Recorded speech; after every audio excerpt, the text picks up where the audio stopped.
우리가 성경을 읽을 때 알아두면 좋은 몇 가지 방법이 있습니다. 그중 하나가 성경을 읽을 때 문법적으로 관찰하면 굉장히 도움이 됩니다. 대표적으로 4가지 방법이 있는데요. 첫 번째는 문장의 주어가 무엇인지를 찾아보는 것입니다. 성경을 읽을 때 주어가 무엇인지 누구인지 제대로 살피지 않으면 전혀 다른 뜻이 되는 경우가 더러 있습니다. 두 번째는 동사를 찾아보는 것입니다. 구약 성경은 히브리어로 되어 있고 신약 성경은 그리스어로 되어 있습니다. 전혀 다른 언어이지만 이 두 언어에는 공통점이 있습니다. 이 두 언어는 어떤 언어보다 특별히 동사가 발달되어 있다는 것입니다. 동사를 통해서 시제를 알 수 있고 주어가 누구인지 성수, 격을 알 수 있고 문맥적인 의미와 뉘앙스도 알 수 있습니다. 여러분, 동사가 중요한 것이 사실 성경의 기록 목적과도 관계되어 있습니다. 구약 성경은 총 23,000절 정도 되는데 그 중에 72,000개의 동사가 등장합니다. 성경은 하나님이 어떤 분이신지 누구신지 그리고 어떤 일을 하셨는지를 기록한 책이기 때문에 동사를 보면 그분의 성품을 알 때 굉장히 유익합니다. 세 번째는 접속사가 나올 때 연결된 문장이 무엇인지를 확인해 보는 것입니다. 성경에 접속사가 나오면 무엇과 연결되었나를 확인하면 문맥을 굉장히 효과적으로 볼 수 있습니다. 네 번째는 제가 설교 때도 많이 강조하는 것인데요. 반복된 단어를 보는 것입니다. 우리가 이야기를 할 때도 중요한 이야기는 계속 반복해서 말하는 것처럼 성경에도 중요한 이야기들은 계속 반복해서 이야기합니다. 그런데 그 반복되는 말과 연결되는 것을 보면 지금 그 본문이 무엇을 중요하게 생각하는지를 알 수 있습니다. 오늘 우리가 함께 읽은 18절 말씀도 이런 원칙에 따라 볼 수 있는데요. 우리 18절 말씀을 같이 읽겠습니다. 함께 읽습니다. 모든 기도와 간구를 하되 항상 성령 안에서 기도하고 이를 위하여 깨어 구하기를 항상 힘쓰며 여러 성도를 위하여 구하라. 이 말씀을 영어 성경으로 보면 이렇게 되었습니다. 처음 시작할 때 우리말 성경에는 번역되어 있지 않지만 영어 성경을 보면 and라는 접속사로 시작됩니다. and pray in spirit 나옵니다. 그러니까 우리가 우리 본문 말씀 읽을 때는 앞단락과 연결해서 읽어야 한다는 것입니다. 우리가 읽지 않았지만 14절부터 17절까지 말씀은 성령의 전신갑주에 대한 말씀입니다. 진리로 허리띠를 띠고 의에 신경을 붙이고 평안의 복음 위에 준비한 것으로 신을 신고 모든 것 위에 믿음의 방패를 가지고 구원의 투구와 성령의 검 곧 하나님의 말씀을 가지라 말합니다. 17절까지 영적 전쟁을 위해 어떤 무장을 해야 될지 이야기한 다음 and라는 단어로 18절을 시작합니다. 18절 다시 한번 보시면 우리 접속사 넣어서 한번 읽어볼까요? 같이 읽습니다. 그리고 모든 기도와 간구를 하되 항상 성령 안에서 기도하고 이를 위하여 깨어 구하기를 항상 힘쓰며 여러 성도를 위하여 구하라. 성령의 전신갑주로 무장했다면 그 다음 필요한 것이 있다고 알려주는 것입니다. 여러분, 성령의 전신갑주로 무장한 우리에게 어떤 것이 필요할까요? 바울은 우리에게 필요한 것을 알려주기 위해서 어떤 단어를 반복해서 사용하는데요. 18절에 어떤 단어가 본문 한번 보여주시겠습니까? 18절 말씀에 어떤 단어가 반복될까요? 항상 그렇습니다. 보십시오. 모든 기도와 간구를 하되 항상 성령 안에서 기도하고 이를 위하여 깨어 구하기를 항상 힘쓰며 라고 말합니다. 그러니까 항상 성령으로 기도하기 위해서는 항상 깨어 있어야 한다는 것입니다. 여러분, 성령의 전신갑주를 입었습니다. 완벽하게 무장하였습니다. 하지만 아무리 완전 무장했다고 해도 내가 잠들어 있다면 아무 소용이 없습니다. 아무리 성능 좋은 탱크를 사고 비행기를 산다고 해도 운용하는 사람이 잠들어 있으면 아무 소용이 없습니다. 성령의 전신갑주를 입었다면 그것에 만족하는 것이 아니라 반드시 깨어 있어야 한다고, 잠들지 말아야 한다고 이야기하는 것입니다. 바울은 영적인 잠에 대해서 굉장히 경계합니다. 골로새서 4장 2절을 보십시오. 우리 같이 한번 읽어볼까요? 같이 읽습니다. 기도를 계속하고 기도에 감사함으로 깨어 있으라. 기도를 계속하고 기도에 감사함으로 깨어 있으라고 말합니다. 에베소서와 골로새서는 바울이 로마 감옥에 있을 때 기록했기 때문에 옥중서신이라 말합니다. 감옥에 갇혀 있는 바울이 감옥 밖에 있는 성도들에게 깨어 있으라 말합니다. 지금 바울이 갇혀 있는 감옥은 일반적인 감옥이 아니라 가택연금 상태였습니다. 일반적인 감옥에 비하면 훨씬 나았지만 가택연금도 답답하고 힘든 일이었습니다. 하지만 오랜 전도 여행과 지리한 법정 싸움에 지쳐있던 바울에게 가택연금은 어떻게 보면 휴식 같은 시간이기도 하였습니다. 바울을 괴롭히고 음해하던 사람들이 바울 가까이 올 수 없었고 또 매일 시위대 사람들에게 복음을 전할 수 있었기 때문입니다. 어떻게 보면 바울은 사도로 부름받은 후에 가장 안정된 시간을 그 가운데 보내고 있었습니다. 바울은 감옥에 있는 중에도 늘 말씀을 묵상하고 교회를 생각하였습니다. 감옥에 찾아온 여러 사람들을 만나면서 교회에 대한 이야기를 듣다 보니 지금 많은 성도들이 치열하게 싸워야 될 이때 오히려 잠들어 있다는 것을 알게 되었습니다. 그래서 말하기를 깨어 있으라고, 기도를 계속함으로 감사함으로 깨어 있으라고, 성령의 전신 갑주를 입은 것으로 만족하는 것이 아니라 깨어 있으라고 말하는 것입니다. 이것은 오늘 우리에게도 똑같이 적용되는 메시지입니다. 우리는 어떤 일이 있으면 이 정도 괜찮지, 이런 문제 금방 해결할 수 있지, 이런 거 누구에게나 있지, 그냥 편안하게 생각할 때가 있습니다. 여러분, 그런데 방심하면 순식간에 영적으로 잠들게 됩니다. 잠들어 있는 사람은 의식이 없습니다. 잠들고 나면 아무것도 할 수 없습니다. 영적으로 잠든 것도 마찬가지입니다. 영적으로 잠든 사람들은 거의 모든 경우에 자신이 영적인 잠에 빠져 있다는 것도 잘 모릅니다. 꿈을 꾸면 순간적으로 꿈속에 있다는 것을 모릅니다. 꿈인 줄 알아도 꿈에서 일어나는 그 모든 일들이 진짜처럼 생생하게 느껴집니다. 현실 같지만 현실이 아닙니다. 여러분, 꿈은 아무리 생생해도 열매를 맺을 수 없습니다. 여러분, 로또에 당첨된 꿈을 꾸었습니다. 좋으시죠, 여러분? 안 좋으세요? 여러분, 그런데 로또에 당첨된 꿈을 꾸었습니다. 그런 꿈을 꾸면 돈을 찾으러 갈 수는 있습니다. 맞을 수도 있는데 그 돈을 쓰지는 못합니다. 쓰려면 잠이 탁 깹니다. 영화에서 보면 꿈에 사랑하는 사람을 만납니다. 로맨틱한 음악이 흐르고 막 입맞춤하려 하는 그 순간 어떻게 깹니다. 탐스럽고 큼직한 과일이 눈앞에 있습니다. 한 입 베어 물면 그냥 깨는 겁니다. 이게 꿈입니다, 여러분. 꿈은 열매 맺지 못합니다. 거두지 못합니다. 꿈꾸고 있으면 지금 내가 하는 게 뭔지는 모릅니다. 내 의식으로, 내 의지로 아무것도 할 수 없습니다. 영적인 잠도 똑같습니다. 영적으로 잠들면 감각이 없습니다. 내가 무엇인가 지금 주를 위해 하는 것 같습니다. 그런데 사실 아무것도 하지 않습니다. 영적으로 잠들어 있으면 감각이 없기 때문에 쉽게 시험에 빠지게 됩니다. 예수님께서는 잡히시기 전날 밤 제 아들과 함께 마지막 만찬을 나누셨고 이제 곧 십자가를 지실 것이라고, 이제 곧 부활할 것이라 말씀하셨습니다. 그 말씀을 들은 제자들은 굉장히 두렵고 혼란스러웠습니다. 예수님께서는 식사를 마치시고 제 아들과 함께 기도하시기 위해서 겟세마네 동산으로 가셨습니다. 가셔서 제 아들에게 나를 위해 기도해 달라고, 함께 기도하자고 부탁하셨습니다. 누가복음 22장 41절과 42절을 보십시오. 그들을 떠나 돌 던질 만큼 가서 무릎을 꿇고 기도하여 이르되 아버지여, 만일 아버지의 뜻이거든 이 잔을 내게서 옮기시옵소서. 그러나 내 원대로 마시옵고 아버지의 원대로 되기를 원하나이다 하시니. 여러분, 예수님은 기도하실 때 돌 던질 만큼의 거리, 그렇게 멀지 않은 곳에서 기도를 하셨습니다.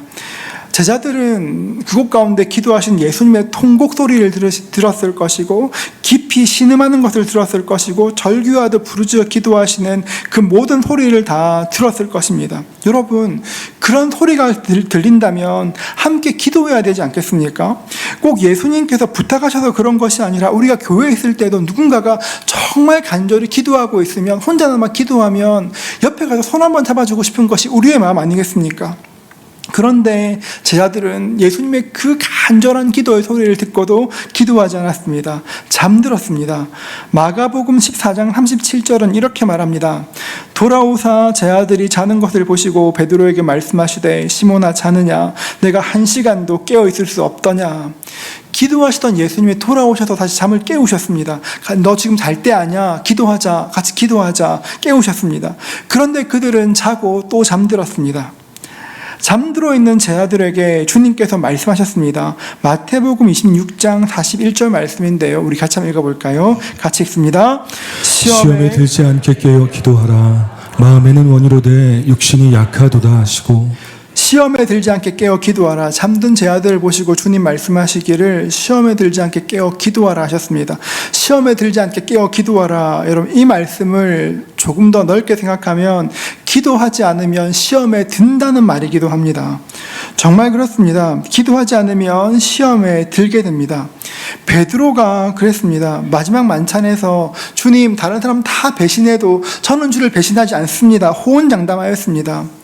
그랬던 베드로도 예수님께서 기도하셨을 때 잠들어 있었습니다. 그 후에 어떤 일이 일어났습니까? 절대 부인하지 않겠다는 그 베드로가 예수님을 부인하였습니다. 대제사장 앞에서, 아니면 로마의 칼 앞에서 예수님을 부인한 것이 아니었습니다. 어린 여종의 몇 마디 말을 듣고 나는 예수를 모른다고, 나 예수 모른다고, 내가 예수를 알면 내 손에 장을 찢은다고 자신을 저주하였습니다. 여러분, 시험이라는 것은 무서운 것입니다.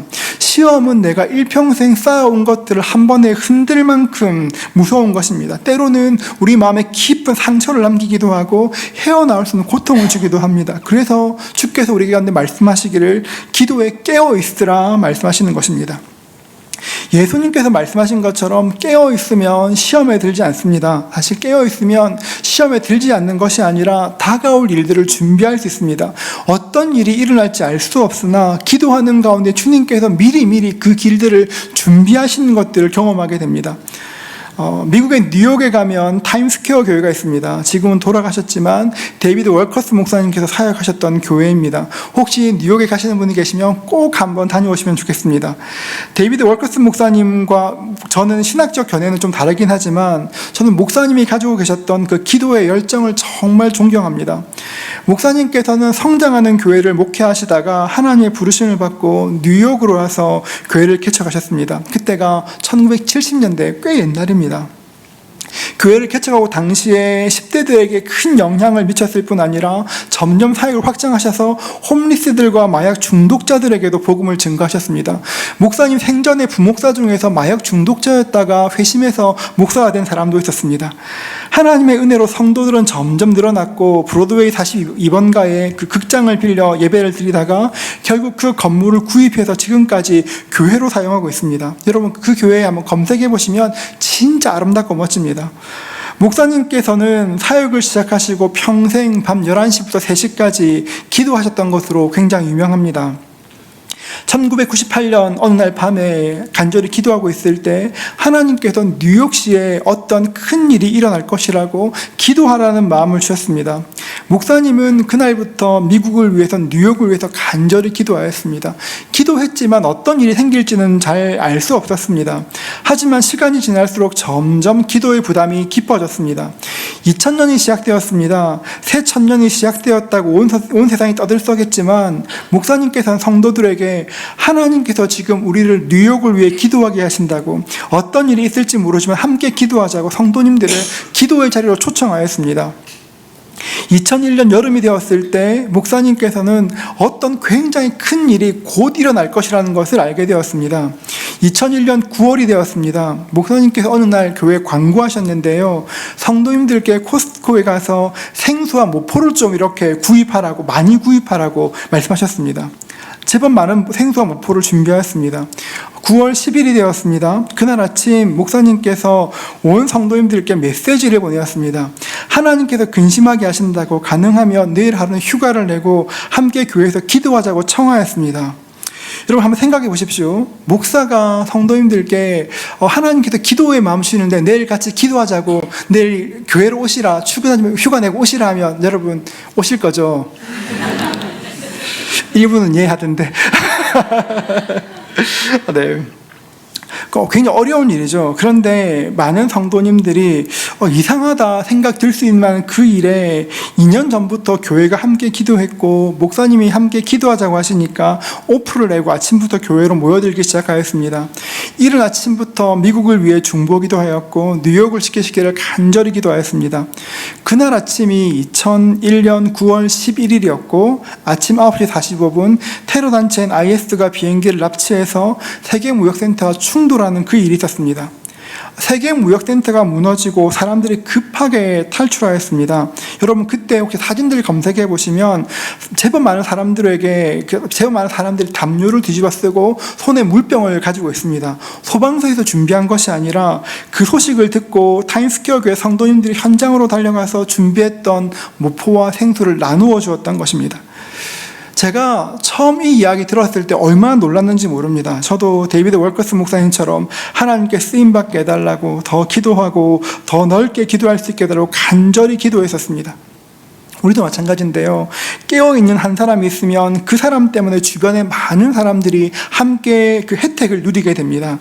가정에서도 마찬가지입니다. 한 사람에도 깨어있으면 그 사람이 가정을 지키는 영적인 파수꾼이 됩니다. 교회도 마찬가지입니다. 한 사람이 깨어 교회를 위해 기도하면 그 사람이 교회의 파수꾼이 되고, 한 사람이 깨어있으면 그 사람이 나라를 지키는 파수꾼이 되는 것입니다. 그래서 우리가 해야 될 일은 기도하는 것입니다. 저는 우리 모두가 영적으로 깨어있는 그 한 사람 될 수 있기를 주의 이름으로 축복합니다.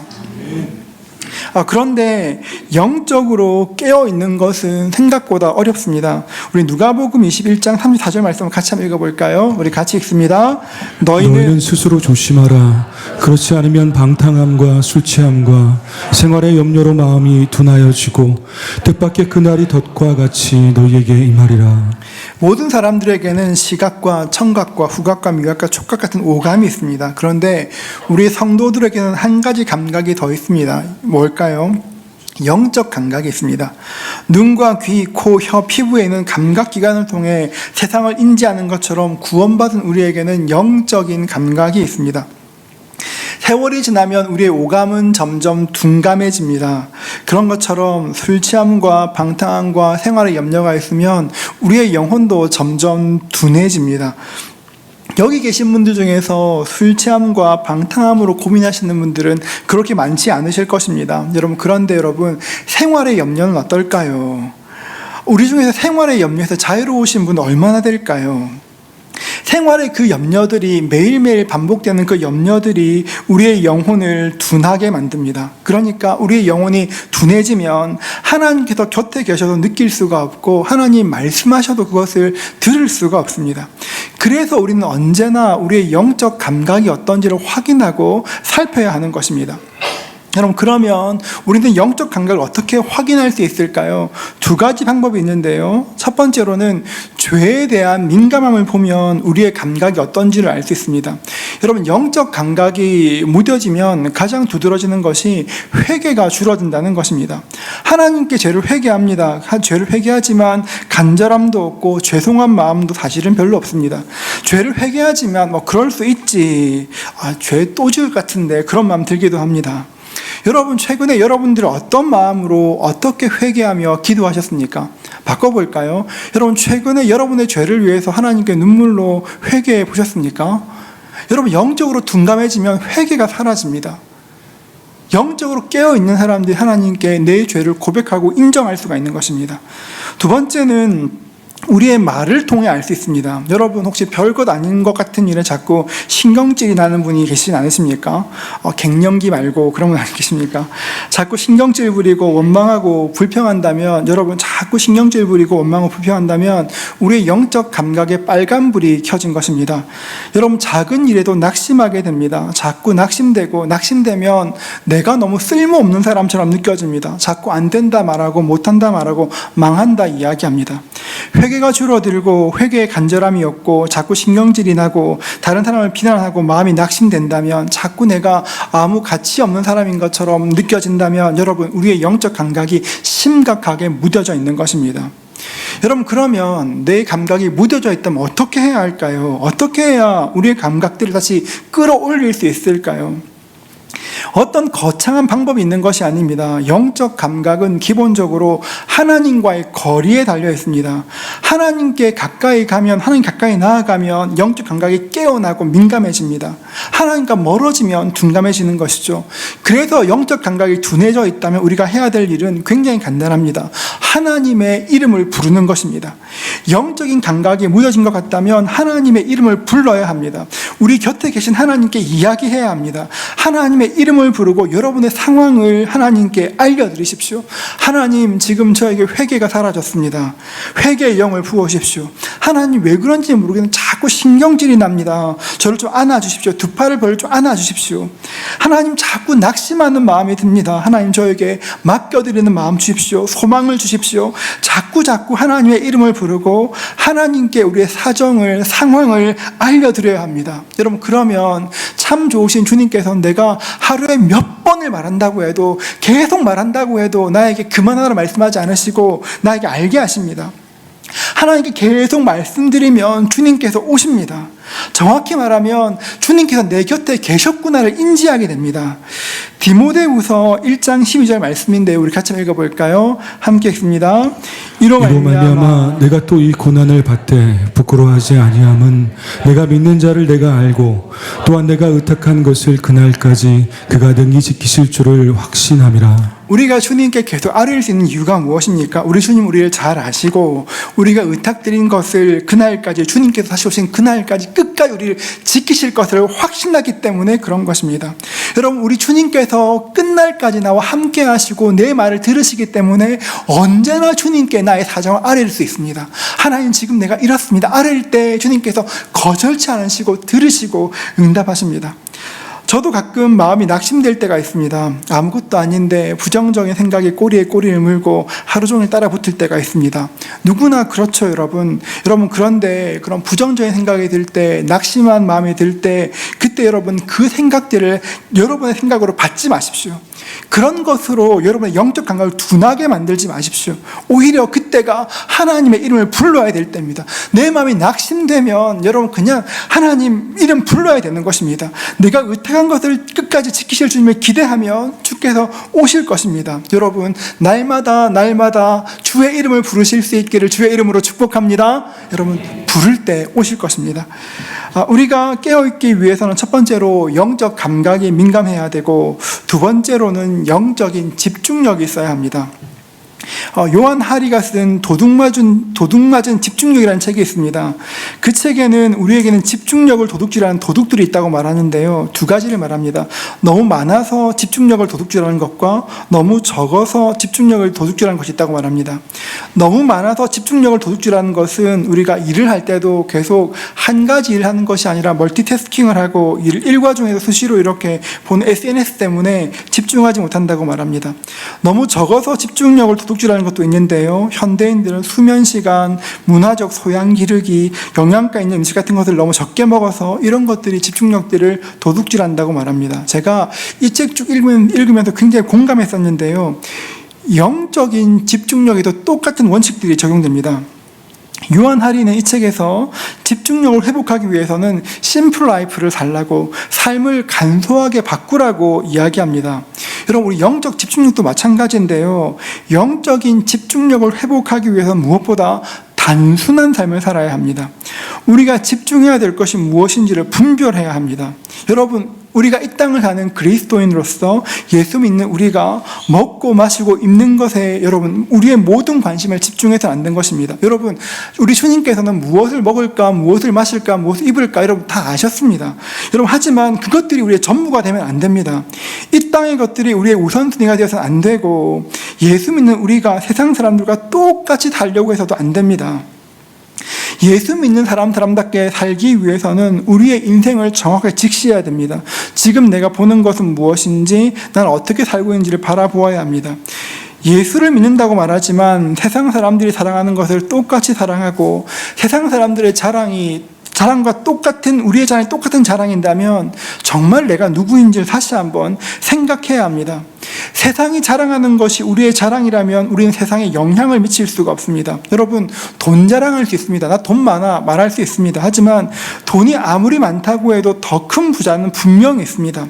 세상 사람들이 자랑하는 것으로 자랑하면 계속 비교할 수 있습니다. 여러분, 우리는 우리 성도들만이 가질 수 있는 것을 가져야 하고, 성도들만이 가지고 있는 것을 자랑할 수 있어야 합니다. 여러분, 우리만 가질 수 있는 것, 우리만 자랑할 수 있는 것이 무엇일까요? 그게 영권입니다. 여러분, 예수 믿는 사람에게 영권이 있습니다. 영권은 영적인 권세입니다. 주권은 세상 사람들은 절대 가지지 못하는 것입니다. 영권 오직 하늘로부터 임하기 때문에 그렇습니다. 하나님께서는 온갖 좋은 것들을 이 땅 모든 사람들이 나누어 주시지만 영적인 권세는 오직 하나님의 백성들에게만 허락하십니다. 세상에는 힘의 논리가 통용됩니다. 파워게임 합니다. 힘을 자랑합니다. 성도들도 마찬가지입니다. 이 세상을 살면서 세상이 가지고 있는 것이 아닌 우리만의 힘이 없으면 결코 세상 가운데 신자답게 살 수가 없습니다. 요즘 사람들이 교회가 많이 힘을 잃었다고 이야기합니다. 여러분 오해하시면 안 됩니다. 교회가 힘을 잃었기 때문에 교회가 어떤 일을 해야 한다, 세상의 교회의 힘을 과시해야 된다 생각하지 마십시오. 큰 건물을 짓고 수많은 사람들을 모아 세력을 과시하는 것은 복음이 아니고 예수님의 방법도 아닙니다. 교회가 세상에서 힘을 잃었다는 것은 우리 교회가 성도들이 영권을 잃었다는 것입니다.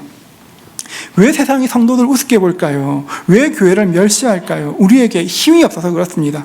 다시 강조하지만 이 힘을 어떤 물리적인 힘으로 눈에 보이는 거 생각하지 마십시오, 여러분. 우리에게는 영권이 필요합니다. 베드로와 요한은 기도 시간에 성전에 올라갈 때 나면서부터 걷지 못한 한 사람을 보았습니다. 사도행전 3장 6절인데요. 같이 한번 읽겠습니다. 함께 읽겠습니다. 베드로가 이르되 은과 금은 내게 없거니와 내게 있는 이것을 내게 주노니 나사렛 예수 그리스도의 이름으로 일어나 걸으라 하고. 여러분 베드로와 요한은 은과 금은 내게 없다고 이야기합니다. 여러분 은과 금이 없으면 위축될 만한데 위축되지 않습니다. 자기들에게 은과 금이 없는 것도 숨기지도 않습니다. 은과 금은 분명 귀한 것이고 좋은 것이지만 훨씬 더 귀한 것, 좋은 것이 있었습니다. 그것이 무엇입니까? 은과 금은 내게 없거니와 내게 있는 것을 내게 주노니 나사렛 예수의 이름으로 일어나 걸으라. 예수의 이름이 있었습니다. 베드로와 요한이 가지고 있었던 예수의 이름은 교리도 아니었고 종교도 아니었습니다. 이들이 가지고 있던 그 이름은 능력 그 자체였습니다. 베드로는 세상에 풀지 못하는 문제를 관통하는 그 능력이 예수께 있다는 것을 알고 있었습니다. 여러분 이 시대를 살기 위해서는, 이 시대를 성도답게 살기 위해서는, 깨어있기 위해서는 반드시 영권이 있어야 합니다. 여러분 그래서 우리는 하나님께 나와 기도해야 합니다. 다음 주부터 가을 특별 새벽 기도회가 시작됩니다. 새벽 부흥회가 시작됩니다. 다른 때보다 한 달 가까이 시작됩니다. 한 달 더 빨리, 한 달보다 훨씬 더 빨리 시작됩니다. 지난 6월 달에 봄학기 다락방을 마치고 2학기 목회 일정을 보면서 특별 새벽 부흥회를 언제 할까 굉장히 고민했었습니다. 평상시 하는 것처럼 10월 넷째 주에 할까 했더니만 추석과 11월 교회 일정들과 맞물려서 모든 게 너무 분주하게 느껴졌습니다. 그래서 여러 일정을 고려했을 때 9월이 좋겠다 생각했습니다. 9월에 하기로 생각하고 기도하는 중에 하나님이 저에게 좀 다른 마음 주셨습니다. 지금 9월 달로 특세를 옮기는 것은 2학기의 목회 일정 때문에 옮기는 것이 아니라 지금 우리의 교회를 향한 하나님의 부르심이 있고 우리 조국 대한민국을 위한 하나님의 부르심이 있다는 생각이 들었습니다. 지난 여름부터 교회를 위해 기도할 때마다 하나님께서 기도하시게 하는 것은 흘러넘치는 은혜를 위해서 기도합니다. 하나님께서 에스겔에게 보여주던 환상처럼 보좌에서 생수가 흘러 우리의 발목을 적시고 허리를 적시고 온몸을 잠궜던 것 같은 흘러넘친 은혜가 우리 가운데 부어지기를 기도합니다. 시편 23편에서 다윗이 고백했던 것처럼 내 잔이 넘치나이다. 그냥 잔을 채우는 것이 아니라 이 잔이 흘러넘치는 그 은혜가 있기를 기도합니다. 여러분 특세는 우리 하나님의 은혜가 우리의 공동체에, 우리의 가정에 흘러넘치기 위해서, 영적인 민감을 회복하기 위해서 마중물을 붓는 것입니다. 저는 우리의 특세를 통해서 우리 모두에게 영적인 민감함이 다시금 새롭게 될 수 있기를 주의 이름으로 축복합니다. 여러분 우리 방학을 지났습니다. 꽤 무더운 여름을 지났습니다. 우리도 모르게 마음이 지치고 어떻게 기도해야 될지 모르겠다면 그래서 더욱더 기도해야 될 때인 것입니다. 기도해야 하나님의 일을 볼 수 있습니다. 우리 영상 하나 잠깐 볼까요? 새벽기도 티저 영상입니다. 함께 보겠습니다.